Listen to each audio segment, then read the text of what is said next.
20 మీటర్ల ఎత్తుగల భవనం ఓకే పై భాగాన్ని 15 మీటర్ల దూరం నుండి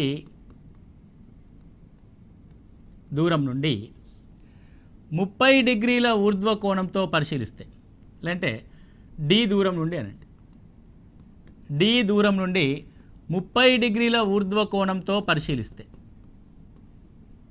ఆన్సర్ క్వశ్చన్ చేయట్లేదు, నేను ఫిగర్ అవుట్ చేస్తున్నాను. Right and simple. ఎత్తు ఎంత? 20 మీటర్లు. ఇది ఎత్తు 20 మీటర్లు. సో ఎంత దూరము?